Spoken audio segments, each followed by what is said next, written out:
അവളുടെ ശരീരം മുഴുവൻ അവൻ്റെ ഉറച്ച ശരീരത്തോട് വിറച്ചുകൊണ്ട് ചേർന്നു. ഹരിയുടെ സിരകളിലും രക്തയോട്ടം കൂടി. ശരീരം തിളച്ച് അവനിലെ പുരുഷൻ ഉണരുവാൻ തുടങ്ങി. അവൻ്റെ കൈകൾ അവളെ പൊതിയാൻ പോയപ്പോഴാണ് വേലിക്കൽ വന്ന് നിന്ന ഓട്ടോയുടെ ശബ്ദം കേട്ടത്. അമ്മു, അമ്മു, അമ്മു, അമ്മ വന്ന്. നമ്മളെ ഇങ്ങനെ കണ്ടാൽ തെറ്റിദ്ധരിക്കും. നീ മറയിൽ പോയി ഡ്രസ്സ് മാറ്. എനിക്ക് പേടിയാണ്, ഞാൻ പോവത്തില്ല. അവനെ ഒന്നുകൂടി ഇറുക്കി പിടിച്ച് അവൾ പറഞ്ഞു. അമ്മ നമ്മളെ എന്തിനാണ് തെറ്റിദ്ധരിക്കുന്നത്? ഞരമ്പുകൾ വലിഞ്ഞു മുറുക്കി പൊട്ടാറായിട്ടും അവൻ സമാധാനത്തോടെ പറഞ്ഞു. നിന്റെയും എൻ്റെയും കോലം കണ്ടോ? ഇങ്ങനെ അമ്മ കണ്ടാൽ എന്ത് വിചാരിക്കും? അപ്പോഴാണ് അവൾ സ്വബോധത്തിലേക്ക് വന്നത്. ഭയം കാർന്നു തിന്നതുകൊണ്ട് മറ്റെല്ലാം മറന്നുപോയിരുന്നു. അവനിൽ നിന്ന് അടർന്നു മാറി പെട്ടെന്ന് അവനെയും തന്നെയും നോക്കിയിട്ട് ഇരു കൈകൾ കൊണ്ട് മാറുമറച്ചു അവൾ. സോറി ശ്രീയേട്ടാ, പേടിച്ച് അറിയാതെ പറ്റിയതാണ്. എനിക്ക് മറയിൽ കയറാൻ പേടിയാണ്. അവിടുന്ന് എൻ്റെ ഡ്രസ്സ് എടുത്ത് തന്നാൽ ഞാൻ മുറിയിൽ പോയി മാറാം. തലകുനിച്ച് നിന്നുകൊണ്ടവൾ പറഞ്ഞു. അവൻ പെട്ടെന്ന് തന്നെ തുണിയുമെല്ലാം എടുത്തു കൊടുത്തു. അതും കൊണ്ടവൾ അകത്തേക്കോടി. ഓടുന്നവളെ നോക്കിയപ്പോൾ അവളുടെ പിന്നഴക് അവൻ്റെ ഹൃദയത്തിൽ തറഞ്ഞു കയറി. ഓട്ടോക്കാരനുമായുള്ള അമ്മയുടെ തർക്കം ഇതുവരെ തീർന്നിട്ടില്ല. എന്തുകൊണ്ടോ അതവനിൽ ആശ്വാസം പടർത്തി. കുറച്ചു മുൻപ് നടന്ന കാര്യങ്ങൾ ഓർത്തവൻ ഭ്രാന്ത് പിടിക്കുന്നത് പോലെ തോന്നി. രവി കൊണ്ടുവന്ന കുപ്പി വെള്ളം ഒഴിക്കാതെ ഒറ്റ വലിക്ക് കുടിച്ചു തീർത്ത്. എന്നിട്ടും ശരീരം പുകയുന്നതിനാൽ പിന്നെയും തണുത്ത വെള്ളം കോരി തലയിൽ ഒഴിച്ചുകൊണ്ടിരുന്നു. മുറിയിലെ അലമാരയുടെ കണ്ണാടിയിൽ നോക്കി നിൽക്കുകയായിരുന്നു അമ്മു. നനഞ്ഞ ഡ്രസ്സിലൂടെ സ്വന്തം ശരീരം കണ്ടപ്പോൾ അവൾക്ക് എന്തെന്നില്ലാത്ത ജാള്യത തോന്നി.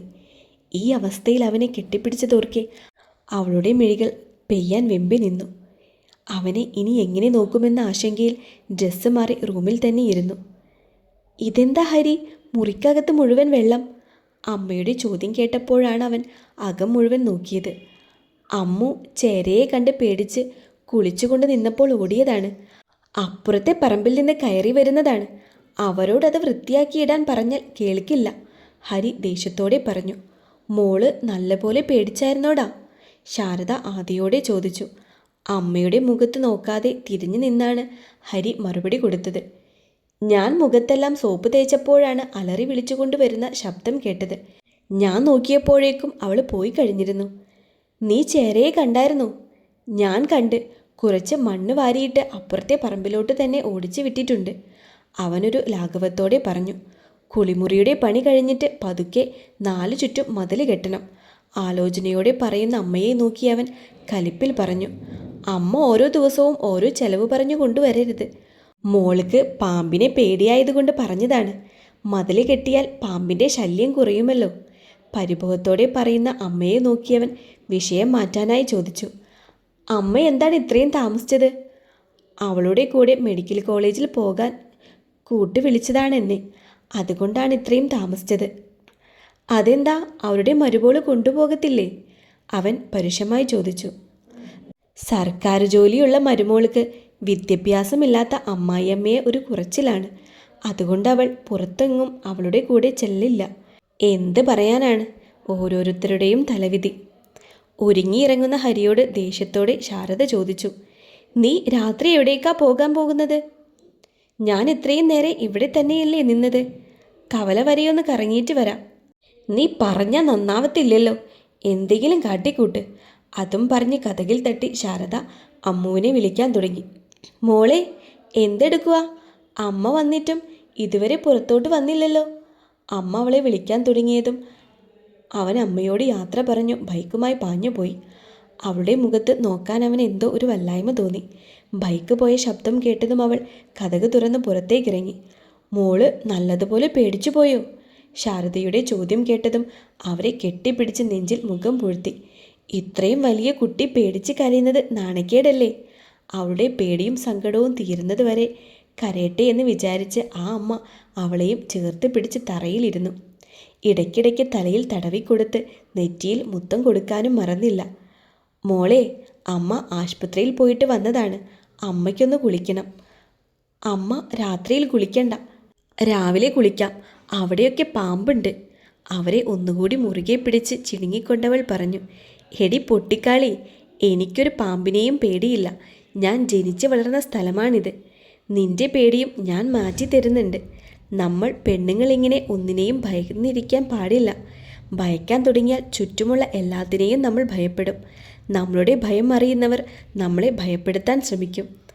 ഹരിമോൻ്റെ അച്ഛൻ കളഞ്ഞിട്ട് പോയതിനു ശേഷം ഇവിടെ ഒറ്റയ്ക്കാണ് ഞാൻ ജീവിച്ചത്. തലയിണയ്ക്കടിയിൽ വെട്ടുകത്തിയും വെച്ചാണ് ഞാൻ കിടന്നുറങ്ങിയത്. ഈ കതക് വന്ന് തട്ടിയ എത്രയോ പകൽമാന്യന്മാരുണ്ടായിരുന്നെന്നറിയാമോ? ആരുടെ മുൻപിലും പതറാതെ, ഒരു പ്രലോഭനങ്ങളിലും വീഴാതെ എൻ്റെ മോനു വേണ്ടി മാത്രമാണ് ഞാൻ ജീവിച്ചത്. എൻ്റെ മോൻ വളർന്നതിന് ശേഷം ഈ വേലിക്കൽ പോലും കയറാൻ എല്ലാവരും ഭയപ്പെടുന്ന അവസ്ഥയിലെത്തി. എൻ്റെ ഒറ്റപ്പെട്ട ജീവിതമായിരിക്കാം എൻ്റെ മോൻ ഇങ്ങനെയാവാൻ കാരണമായത്. ജീവിതത്തിൽ എപ്പോഴോ എൻ്റെ മോനെനിക്ക് നഷ്ടപ്പെട്ടു പോയി. അവനെ എനിക്ക് തിരിച്ചു പിടിക്കണം. പഴയ എൻ്റെ ഹരിക്കുട്ടനായി കൊണ്ടുവരണം. അതിന് മോൾ എന്നെ സഹായിക്കണം. അവളുടെ 2 കൈയും കൂട്ടിപ്പിടിച്ച് നിറഞ്ഞ കണ്ണുകളോടെ അവർ പറഞ്ഞു. മോൾക്കതിന് കഴിയുമെന്ന് അമ്മയുടെ മനസ്സ് പറയുന്നു. പിന്നെയും അമ്മ വാതോരാതെ പഴയ കാര്യങ്ങൾ പറഞ്ഞുകൊണ്ടേയിരുന്നു. നല്ലൊരു കേൾവിക്കാരിയായി അവരുടെ വാക്കുകൾക്ക് കാതോർത്തു അമ്മു. കാര്യം പറഞ്ഞിരുന്ന സമയം പോയതറിഞ്ഞില്ല. അമ്മ പോയി കുളിച്ചിട്ട് വരാം, എന്നിട്ട് നമുക്ക് ആഹാരം കഴിക്കാം. ക്ലോക്കിൽ നോക്കി അവളുടെ കവളിൽ തട്ടിപ്പറഞ്ഞിട്ട് ശാരദ പോയി. ശാരദ കുളിക്കാൻ പോയപ്പോൾ അമ്മു പിന്നെയും ചിന്തയുടെ ലോകത്ത് വിഹരിക്കാൻ തുടങ്ങി. ശരിക്കും ഹരിയേട്ടൻ നല്ലവനാണ്. നല്ല മനസ്സുള്ളവൻ, നല്ല സ്വഭാവമുള്ളവൻ. അവൻ്റെ ദോഷങ്ങളെക്കാൾ കൂടുതൽ അവൻ്റെ നന്മകളെക്കുറിച്ചാണ് അവൾ ചിന്തിച്ചത്. ഇന്നത്തെ അവസ്ഥയിൽ വേറെ ആരായിരുന്നുവെങ്കിലും തൻ്റെ മാനം പോകുമായിരുന്നു. ശ്രീയേട്ടൻ അത് നിസ്സാരമായി കൈകാര്യം ചെയ്തു. കുഞ്ഞിലെ മുതൽ എവിടെ കൊണ്ടുപോയാലും ആളുകളുടെ ശ്രദ്ധാകേന്ദ്രമായിരുന്നു ഞാൻ. എനിക്ക് സൗന്ദര്യം കൂടിപ്പോയതോർത്ത് ഭയപ്പെടുന്ന അച്ഛനെയും അമ്മയെയും ഞാൻ പലപ്പോഴും കണ്ടിട്ടുണ്ട്. ചുറ്റിനും ചതിക്കുഴികളാണെന്ന് എന്നും എന്നും പറഞ്ഞു തരുന്ന അമ്മയെയും അച്ഛനെയും ഓർക്കെ ഒരു പ്രണയം പോലും എനിക്കുണ്ടായിട്ടില്ല. എവിടെ പോയാലും സ്ത്രീ പുരുഷ ഭേദമില്ലാതെ എല്ലാവരും എന്നെ നോക്കുമായിരുന്നു. ആളുകളുടെ നോട്ടം പലപ്പോഴും എന്നിൽ അസ്വസ്ഥത പടർത്തിയിട്ടുണ്ട്. ആ എന്നെയാണ് കള്ളുകുടിയനും തെമ്മാടിയുമായ ഒരാൾ ശ്രദ്ധിക്കുക പോലും ചെയ്യാത്തത്. സ്ത്രീയോടുള്ള പ്രണയവും ആരാധനയും അവളുടെ മനസ്സിൽ കൂടിക്കൂടി വന്നു. സ്ത്രീയിൽ നിന്ന് അടർന്നു മാറാൻ കഴിയാത്ത വിധം അവളുടെ മനസ്സ് അവൻ അടിമയായി മാറിക്കൊണ്ടിരുന്നു. ബൈക്ക് ഏറുമാടത്തിനരികിൽ വെച്ചിട്ട് ഷാരിയുടെ വീട് ലക്ഷ്യമാക്കി നടന്നു. 9 മണി ആയതേയുള്ളൂ. ഈ സമയത്ത് ഇന്ന് വരെ അവിടെ പോയിട്ടില്ല. ഇപ്പോഴവൻ്റെ മനസ്സിന് സമയമൊന്നും ഒരു പ്രശ്നമല്ലായിരുന്നു. എത്രയും വേഗം അവളുടെ അരികിലെത്തണമെന്ന ആഗ്രഹം മാത്രമേ ഉണ്ടായിരുന്നുള്ളൂ. കതകിൽ തട്ടുന്ന ശബ്ദം കേട്ടാണ് സീരിയലിൽ ശ്രദ്ധിച്ചിരുന്ന ഷാരി വാതിൽ തുറന്നത്. ഈ സമയത്ത് ആരാണ് അടുക്കള കതകിൽ തട്ടുന്നതെന്ന് അന്താളിച്ചാണ് ഞാൻ വന്നത്. ഹരിയെ കണ്ടതും അവൾ അത്ഭുതത്തോടെ പറഞ്ഞു. ഇതെന്താണ് ഹരിയേട്ടാ ഈ സമയത്ത് വന്നത്? അവൻ അകത്ത് കയറിയതും കതകടച്ചുകൊണ്ടവൾ ചോദിച്ചു. മറുപടിയൊന്നും പറയാതെ അവളെ ചേർത്ത് പിടിച്ചിരുന്നു. പിന്നെയൊന്നും ചോദിക്കാനോ പറയാനോ സമ്മതിക്കാതെ അവളുടെ ചുണ്ടിനെ അവൻ്റെ വാക്കുകൊണ്ട് ബന്ധിച്ചിരുന്നു. കരിമ്പും തോട്ടത്തിൽ ആന കയറിയതുപോലെ ഉഴുന്നുമറിക്കാൻ ശ്രമിക്കുമ്പോൾ പലപ്പോഴും അവൻ തളർന്നു പോയിരുന്നു. അവൻ്റെ തളർച്ചയിലെല്ലാം ഷാരിയുടെ കൈകളാണ് അവന് താങ്ങായി നിന്നത്. വെളിച്ചം ഷാരിയുടെ മുഖം കാണിക്കുന്നത് അവനെ പിന്നെയും പിന്നെയും തളർച്ചയുടെ വക്കിൽ എത്തിക്കുന്നുണ്ടായിരുന്നു. വെളിച്ചത്തിൽ ആഘോഷിക്കാൻ ആഗ്രഹിക്കുന്ന അവൻ ഇന്ന് ഇരുട്ടിൻ്റെ മറയെ കൂട്ടുപിടിച്ചു. ആദ്യമായി മനസ്സിൽ മുഴുവൻ അമ്മുവിനെ നിറച്ച് ഷാരിയുമായി രാസകേളിയിൽ ഏർപ്പെട്ടു. എല്ലാം കഴിഞ്ഞ് തളർന്ന അവളുടെ നെഞ്ചിൽ തന്നെ വീണു. ഹരിയേട്ടൻ എന്താണ് പറ്റിയത്? ഏയ് ഒന്നുമില്ല. അത് പറഞ്ഞപ്പോൾ പോലും അവനിലൊരു പതർച്ച വന്നു. കഴിഞ്ഞ 3 വർഷമായി ഞാൻ കാണുന്ന ആളല്ലേ ഹരിയേട്ടൻ. എന്നോട് എന്തിനാണ് കള്ളം പറയുന്നത്? ഹരിയേട്ടൻ എന്തോ സംഭവിച്ചിട്ടുണ്ട്. അതൊക്കെ നിന്റെ തോന്നലാണ് ഷാരി. ഇന്ന് ജോലി ഇച്ചിരി കൂടുതലായിരുന്നു. പിന്നെ വൈകിട്ട് വെള്ളം തൊടാതെ ഒരു കുപ്പി അടിക്കുകയും ചെയ്തു. അതിൻ്റെയൊക്കെ ഒരു ക്ഷീണം, അല്ലാതൊന്നുമില്ല. ഒരു ലാഘവത്തോടെ അവൻ പറയാൻ ശ്രമിച്ചു. പിന്നെ എന്തിനാണ് ലൈറ്റ് അണച്ചത്? എന്നെ ഇന്നൊരു വട്ടം പോലും ഹരിയേട്ടൻ ഷാരിയെന്ന് വിളിച്ചില്ല. അല്ലെങ്കിൽ ആ സമയം 100 വട്ടം വിളിക്കുന്നതല്ലേ എൻ്റെ ഷാരിയെന്ന്. അവളുടെ ചോദ്യങ്ങൾ മനസ്സിനെ അസ്വസ്ഥമാക്കിയപ്പോൾ പറയാൻ മറുപടിയില്ലാതവൻ ദേഷ്യപ്പെടാൻ തുടങ്ങി. നല്ല മൂഡിൽ കിടക്കുമ്പോൾ അതും ഇതും പറഞ്ഞെന്നെ കരിപിടിപ്പിക്കാൻ വരരുത്. അവൻ്റെ ദേഷ്യം മനസ്സിലായതും അവൾ വിഷയം മാറ്റി. ഹരിയേട്ടൻ വല്ലതും കഴിച്ചായിരുന്നു? ഇല്ല, ഇവിടെ കഴിക്കാൻ എന്തുണ്ട്? പൊറോട്ടയും ബീഫും മേടിച്ച് വെച്ചതിരിപ്പുണ്ട്. എന്നാൽ എടുക്ക്, നമുക്ക് കഴിക്കാം. നീ എന്താണ് കിടന്ന് തപ്പുന്നത്? എൻ്റെ നൈറ്റി എന്തിയെന്ന് നോക്കുകയായിരുന്നു. അവൻ എത്തി ലൈറ്റിട്ട് കൊടുത്തു. നൈറ്റ് മാത്രം എടുത്തിട്ട് പുറത്തേക്ക് പോകുന്നവളെ കണ്ടപ്പോൾ അവന് ചെറുതായി കുറ്റബോധം തോന്നി. അമ്മുവിനെ മനസ്സിൽ വിചാരിച്ച് ശാരിയുടെ കൂടെ കിടന്നതോർത്തപ്പോഴവന് വല്ലായ്മ തോന്നി. ആഹാരമൊക്കെ കഴിച്ച് ശാരിയുടെ കൂടെ ടി വിയും കണ്ട് അവിടെ തന്നെ ഇരുന്നു അവൻ. ഹരിയേട്ടൻ പോകുന്നില്ലേ? 12:30 കഴിഞ്ഞു. പോകാതിരിക്കുന്നവനെ നോക്കി ഇപ്പോൾ പോകില്ലേ എന്ന പ്രാർത്ഥനയോടെ ചോദിച്ചു. ഇല്ല, ഞാൻ വെളുപ്പിനെ പോകുന്നുള്ളൂ. വീട്ടിൽ അമ്മു കാത്തിരിക്കത്തില്ലേ? ശാരിയുടെ ചോദ്യം കേട്ടപ്പോൾ കലി കയറിയെങ്കിലും സമാധാനത്തോടെ പറഞ്ഞു. ഇന്നെനിക്ക് നിന്റെ കൂടെ കിടക്കണം. അതിന് നിനക്കെന്തേലും ബുദ്ധിമുട്ടുണ്ടോ? എനിക്കെന്ത് ബുദ്ധിമുട്ട്? സന്തോഷമേ ഉള്ളൂ. ശാരിയുടെ മുഖത്ത് തന്നെ അവൻ കണ്ണെടുക്കാതെ നോക്കിയിരുന്നു. എന്തേ ഇങ്ങനെ കണ്ടില്ലാത്ത കണക്ക് നോക്കുന്നത്? അവൻ്റെ കവളിൽ കുത്തിക്കൊണ്ട് നാണത്തോടെ ചോദിച്ചു. ശാരിയെ ശാരിയായി കണ്ടുകൊണ്ട് തന്നെ പിന്നെയും ഒരു മഴയായി അവളിൽ പെയ്തു തോർന്നു. ഇപ്പോഴെനിക്കെന്തെങ്കിലും മാറ്റമുണ്ടോ ശാരി? അവളുടെ മാറിൽ അമർത്തി പിടിച്ചുകൊണ്ടവൻ ചോദിച്ചു. ഇല്ല, എൻ്റെ ഹരിയേട്ടനൊരു മാറ്റവുമില്ല. കാറ്റിനു പോലും കടക്കാൻ സ്ഥലമില്ലാതെ അവൾ അവൻ്റെ ശരീരത്തോട് ഒട്ടിക്കിടന്നു. 12:30 വരാത്ത ഹരിയെ നോക്കി വഴിക്കണ്ണുമായി അവൾ കാത്തിരുന്നു. ഇടയ്ക്കിടയ്ക്ക് നിറയുന്ന മിഴികളെ ഒഴുകാൻ സമ്മതിക്കില്ലെന്ന വാശിയോടെ തുടച്ചു നീക്കിക്കൊണ്ടിരുന്നു.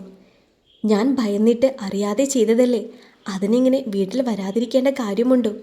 അവനെ കാത്ത് കാത്ത് പടിവാതിലിരുന്ന് തന്നെ അവൾ ഉറങ്ങിപ്പോയി. 4:30 മണി കഴിഞ്ഞപ്പോഴാണ് ഹരി വീട്ടിലെത്തിയത്. വാതിലിൽ ചാരിയിരുന്നുറങ്ങുന്നവളെ കണ്ടപ്പോഴവന് വല്ലാതെ ദേഷ്യം വന്നു. അമ്മു, അമ്മു! അവൻ്റെ ദേഷ്യത്തോടുള്ള വിളിയാണ് അവളെ ഉറക്കത്തിൽ നിന്നുണർത്തിയത്. ഞെട്ടിപ്പിടഞ്ഞുകൊണ്ട് കണ്ണു തുറന്നവൻ്റെ മുഖത്തേക്ക് നോക്കി. നീ കതകൊന്നും അടയ്ക്കാതെ ഇവിടെ ഇരുന്നുറങ്ങുന്നതിൻ്റെ ഉദ്ദേശം എന്താണ്? അമ്മ മരുന്ന് കഴിച്ച് കിടന്നാൽ പിന്നെ എണീക്കില്ലെന്ന് നിനക്കറിയില്ലേ? പിന്നെ ഇവിടെ ഇങ്ങനെ ഒറ്റയ്ക്ക് വന്നിരിക്കേണ്ട കാര്യമുണ്ടായിരുന്നോ? രോഷം കൊണ്ട് തിളക്കുന്ന അവനെ നോക്കി വിമ്മിക്കൊണ്ട് പറഞ്ഞു. ഞാൻ ശ്രീയേട്ടനെ കാത്തിരുന്നതാണ്. അങ്ങനെ അറിയാതെ. ബാക്കി പറയാതവൾ വിതുമ്പിപ്പോയിരുന്നു. എന്നെ കാത്തിരിക്കാൻ നീ എൻ്റെ ആരാണ്? ഇനിമേലിൽ നീ എന്നെ കാത്തിരിക്കരുത്. പിടഞ്ഞുകൊണ്ട് നിറഞ്ഞ കണ്ണുകളോടെ അവൻ്റെ മുഖത്തേക്ക് മിഴിനട്ടു അവൾ. എൻ്റെ വീട്ടിൽ വന്ന് കിടക്കാനും ആഹാരം കഴിക്കാനുമൊന്നും നിന്റെ സഹായത്തിൻ്റെ ആവശ്യമില്ല. എനിക്കറിയാം അതൊക്കെ തനിയെ ചെയ്യാൻ. പണ്ടും ഞാൻ അങ്ങനെ തന്നെയായിരുന്നു ചെയ്തിരുന്നത്. ഇനി എന്നെക്കൊണ്ട് പറയിപ്പിക്കേണ്ട അവസ്ഥ വരുത്തരുത്. കുറച്ച് സ്വാതന്ത്ര്യം കൊടുത്തപ്പോൾ തലയിൽ കയറിയിരുന്ന് നിരങ്ങുന്നു. അതെങ്ങനെയാണ്? വഴിയിൽ കിടന്നതിനെയൊക്കെ എടുത്ത് ഞാൻ തന്നെ ആവശ്യമില്ലാത്തടത്ത് കൊണ്ടുവയ്ക്കും. എൻ്റെ കൺമുന്നിൽ നിന്നൊന്ന് പോയി തരുമോ? എന്തൊക്കെയോ മറയ്ക്കാനുള്ള വ്യഗ്രതയിൽ അവൻ്റെ വായിൽ നിന്ന് വീഴുന്ന വാക്കുകളുടെ തീവ്രതയിൽ അവളുടെ ഹൃദയം പൊട്ടിപ്പിളർന്നുകൊണ്ടേയിരുന്നു. തകർന്ന അവളുടെ ഹൃദയത്തിൻ്റെ വേദനയറിയാതെ പിന്നെയും വാക്കുകൾ ഉപയോഗിച്ച് ശരമെയ്തുകൊണ്ടിരുന്നു അവൻ. അവനൊരു മറുപടിയും കൊടുക്കാതെ അവൾ റൂമിലേക്ക് പോയി. അവൻ തലയിൽ കൈകോർത്ത് പിടിച്ച് കണ്ണടച്ച് നിന്നു. ഈ വീട്ടിൽ നിന്ന് എവിടെയെങ്കിലും ഓടിയൊളിക്കാൻ അവളുടെ മനസ്സ് അതിയായി ആഗ്രഹം തോന്നി. അമ്മ പറഞ്ഞതുപോലെ ഭയന്ന് ജീവിച്ചാൽ ജീവിക്കാൻ കഴിയില്ല. എന്തെങ്കിലും ഒരു ജോലി ഒപ്പിച്ച് ഈ നാട്ടിൽ നിന്നും ഈ വീട്ടിൽ നിന്നും പോണം. വേദനയിൽ കുതിർന്ന മനസ്സങ്ങനെ പല പല ചിന്തകളിൽ ഉഴറി. അപ്പോഴാണ് കതകിൽ തട്ടുകേട്ടത്. കതക് തുറന്നപ്പോൾ മുന്നിൽ ശ്രീഹരിയാണ്. എൻ്റെ പായും തലയണയും എടുക്കാൻ വന്നതാണ്. അവളുടെ മുഖത്ത് നോക്കാതെ അവൻ പറഞ്ഞു.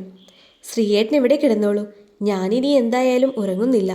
ഈ മുറി എനിക്ക് തന്നിട്ട് ശ്രീയേട്ടൻ തറയിൽ കിടന്ന് ബുദ്ധിമുട്ടേണ്ട കാര്യമില്ല. അവനെയൊന്നും പറയാൻ സമ്മതിക്കാതെ അവൾ അടുക്കളയിലേക്ക് പോയി. അവളെ നോക്കാതെ അവൻ തിരിഞ്ഞ് ജനൽക്കമ്പുകളിൽ പിടിച്ചു നിന്നു. ഞാൻ എന്തിനാണ് ഇത്രയും അവളോട് ദേഷ്യപ്പെട്ടത്? ശരിക്കും എനിക്ക് എന്താണ് പറ്റിയത്? അവളെ കാണുമ്പോൾ എന്തിനാണ് എൻ്റെ ഹൃദയം വെപ്രാളത്തിൽ ഇടിക്കുന്നത്? അവളെനിക്ക് ആരാണ്? അവൻ്റെ ചോദ്യങ്ങൾക്ക് അവന് തന്നെ ഉത്തരമില്ലായിരുന്നു. ചിന്തകൾ കാട് കയറിയപ്പോൾ മറ്റുള്ള ചിന്തകളെല്ലാം മാറ്റിവെച്ച് ശാരിയുമായുള്ള നല്ല നിമിഷങ്ങൾ ഓർത്തുകൊണ്ടവൻ കട്ടിലിലേക്ക് ചാഞ്ഞു.